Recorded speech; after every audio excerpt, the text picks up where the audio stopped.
Bonjour et bienvenue sur 01net TV pour une nouvelle édition de 01 Drive.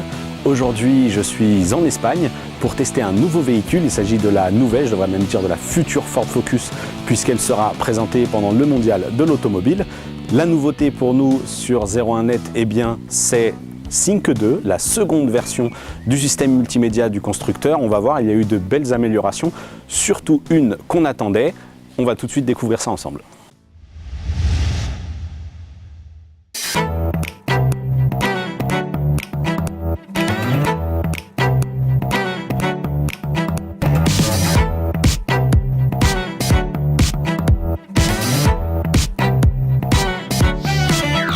Voilà, donc on est à bord. La grosse nouveauté effectivement qu'apporte Sync 2, eh bien c'est cet écran tactile 8 pouces. C'est vraiment très grand, très confortable aussi et qui est en plus agrémenté de fonctions de reconnaissance vocale qu'on va découvrir un petit peu plus après. Toujours sur la partie équipement plus technique, on retrouve à l'intérieur de l'habitacle une planche de bord beaucoup plus épurée. C'est vraiment, en fait, Ford a tenu compte un peu de toutes les critiques puisque sur la première version de Sync, il y avait beaucoup de boutons, des habitacles très riches. La tendance, c'est l'épuration. Donc on le voit, la planche de bord est beaucoup plus sobre. On n'a plus qu'un bloc de climatisation.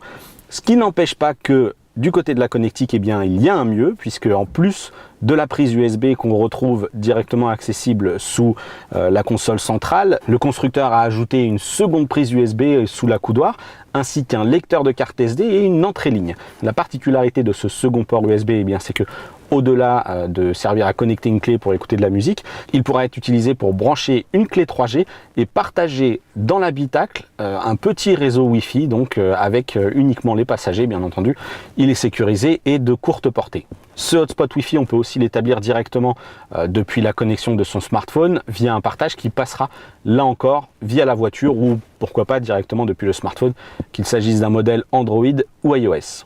Puisqu'on en est à parler du confort d'utilisation de ce véhicule, eh bien, on salue aussi l'effort qui a été fait sur le volant, qui est moins fouillis. Il y a cette partie donc régulateur, limiteur de vitesse qui tombe toujours aussi bien sur le pouce.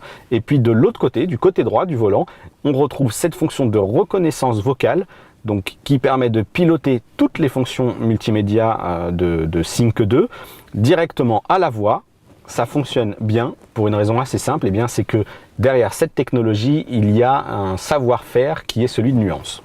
La reconnaissance vocale de Nuance permet dans un premier temps donc de piloter les fonctions de GPS. La nouveauté, dicter une adresse directement d'une seule traite. Donc on va le voir en image, ça fonctionne plutôt bien. 7 rue Marius Jacotot, Puteaux. Lorsque vous êtes prêt, appuyez sur la touche vocale et dites « Définir comme destination » ou dites « Modifier ».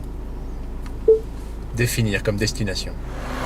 Toujours sur cette fonction de reconnaissance vocale, une petite nouveauté, la subtilité.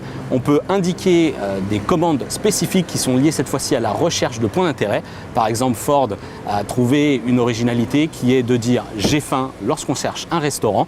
Et on va le voir en image, ça fonctionne là encore plutôt bien. J'ai faim. Cherchez-vous ? Proche. Choisissez. 4. Lorsque vous êtes prêt, appuyez sur la touche vocale et dites « Définir comme destination » ou dites « Composer numéro ». Concernant la musique, là encore, Sync entre en jeu, puisqu'il est possible non seulement de rechercher une piste de manière traditionnelle en disant le nom de l'artiste ou le nom du morceau, mais aussi via des petits mots-clés. Par exemple, si vous cherchez Bruce Springsteen, qui est connu sous le nom de The Boss, eh bien, il vous suffira de dire The Boss et la musique se lancera. Jouer The Boss.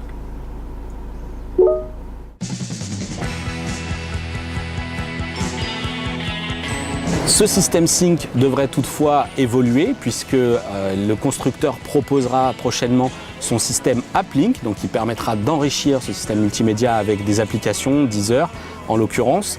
Et puis, si on devait pointer une petite faiblesse du système selon nous, c'est l'absence d'affichage tête haute, puisque si la reconnaissance vocale est vraiment très efficace, ça manque encore d'une petite lamelle sur le pare-brise pour vraiment ne plus du tout quitter la route des yeux. On a fait donc un petit peu le tour de tout ce qui est fonction multimédia à bord, mais la nouvelle Ford Focus, eh bien, ce sont aussi des dispositifs d'aide à la conduite avec ces caméras situées au sommet du pare-brise, des dispositifs qu'on connaît déjà. Donc, il y a cette technologie d'aide au maintien dans la file qui peut donc soit faire vibrer le volant, soit vous ramener sur la file lorsque vous vous écartez un petit peu trop. Il y a aussi le régulateur de vitesse adaptatif. Donc on règle sa vitesse par exemple à 110 km/h et elle se cale en fonction des véhicules qui sont devant.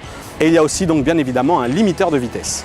L'autre nouveauté concerne la fonction Park Assist, donc l'aide au stationnement. On le connaissait sous la version créneau, donc le véhicule prend automatiquement la main pour se garer. Il est désormais compatible avec les stationnements en bataille, vous n'aurez vraiment plus rien à faire, la preuve en image.